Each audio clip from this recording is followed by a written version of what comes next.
Hello, welcome to the Pyrenees, and welcome to Luz Ardiden.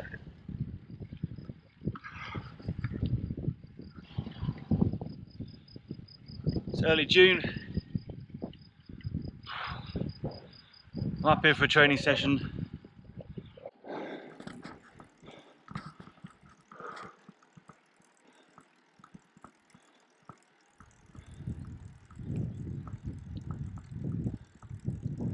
Not a bad place for an interval session, huh?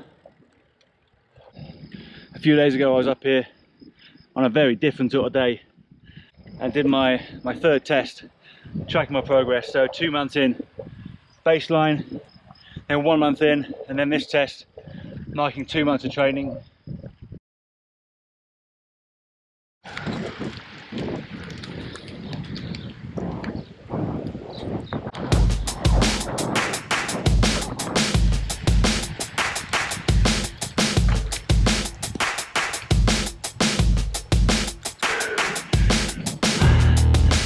Few minutes in, 160 BPM, 336 watts, average so far, nice. Heart rate's under control, breathing, not so much.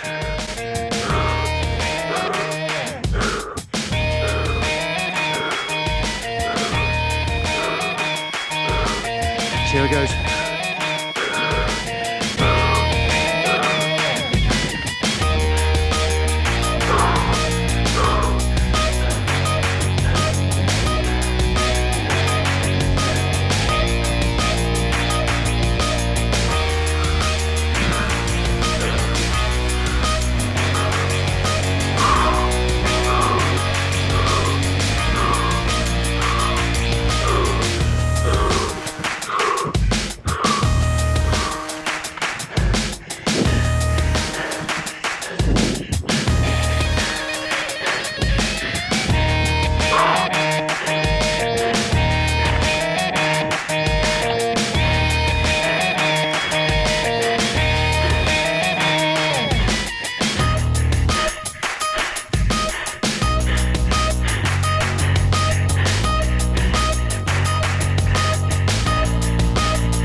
$52.29.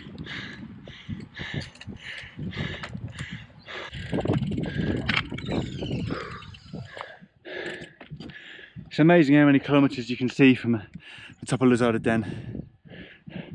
None!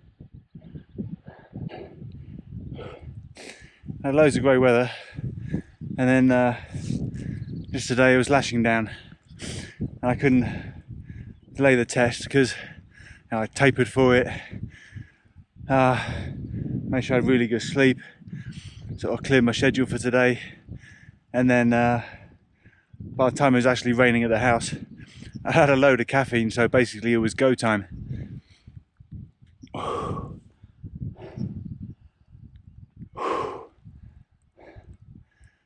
Wet weather doesn't really help my asthma very much. My chest felt really tight the whole way.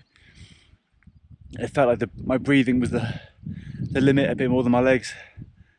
So more of my concentration was on my breathing, on my lungs than my legs, which, you know, anyone watching this knows is a bit weird for cycling.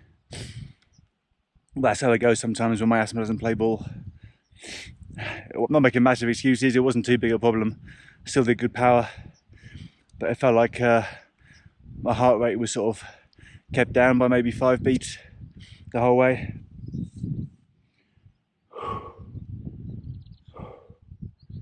But I tell you what, that's as nice as I've ever paced anything. In the average power settled in around 3:35 at the start, and then I think over the line it was still 3:34.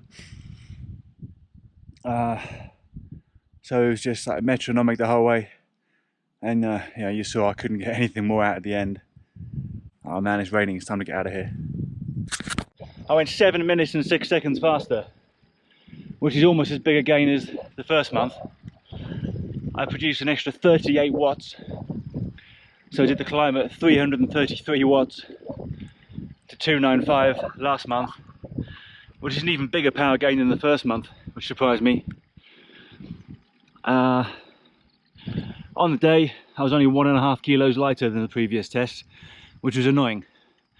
My weight had fluctuated a bit through the week of the test. I'm now another 1.5 kilos lighter than I was just a few days ago. So you've always got to look at sort of month-long trends.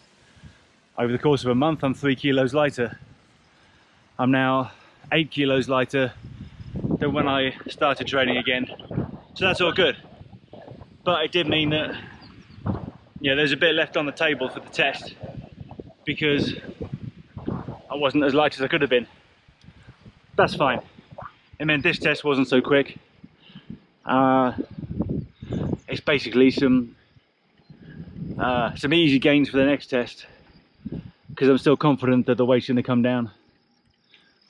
Still gets a bit frustrating sometimes, like I said in an earlier vlog, but I've kind of made peace with the fact that I'm 41 and it doesn't come off quite as easy as it used to.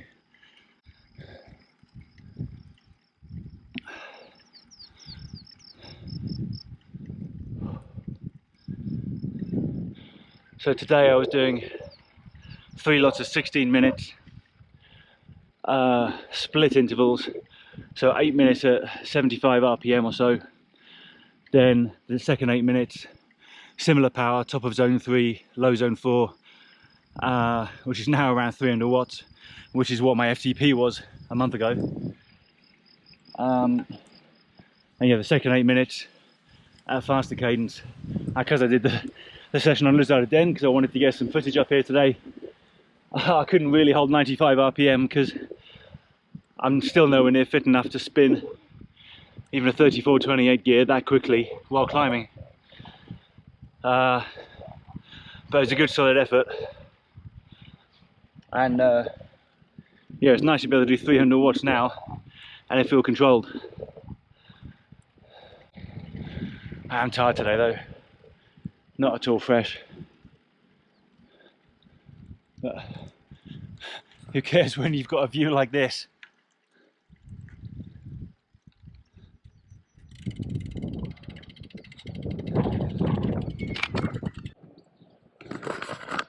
Back home, protein smoothie on the go. Oat milk, oats, cinnamon, dates, ice cubes, and my vegan protein mix, because I can't do dairy. That's damn good.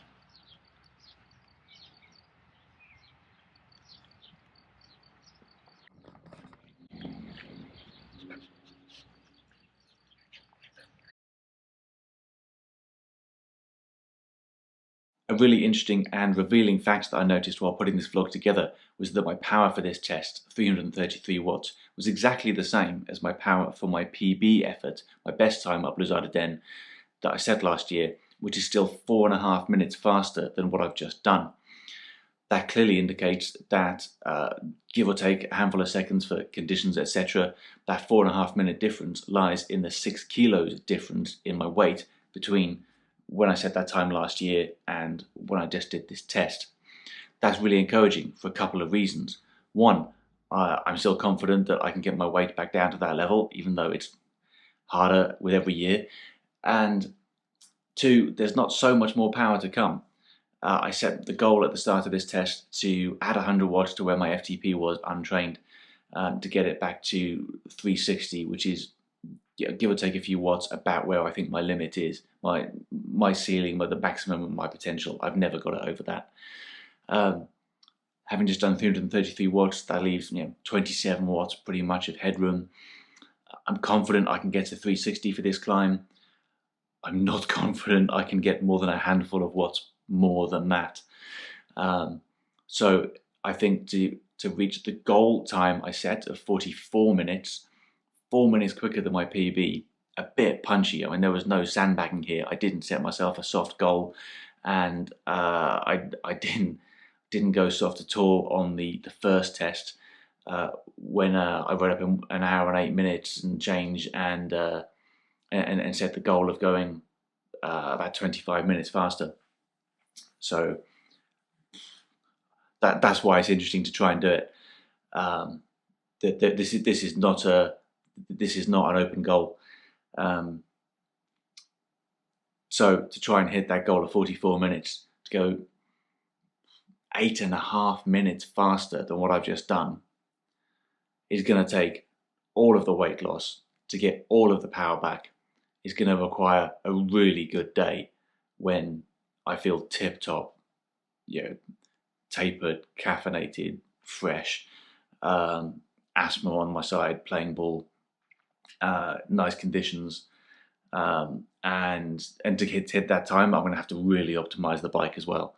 So that's stripping off the tool pack, the light, the second bottle cage, and fitting my very lightest carbon tub race wheels as well. Everything. I will need everything. And I'm still not at all confident I can do that. But I am sure I can hit that PB. Thanks so much for watching. Please give us a thumbs up and subscribe. It really helps us. We're hoping to build this channel. There's loads of great content on the way. See you next time.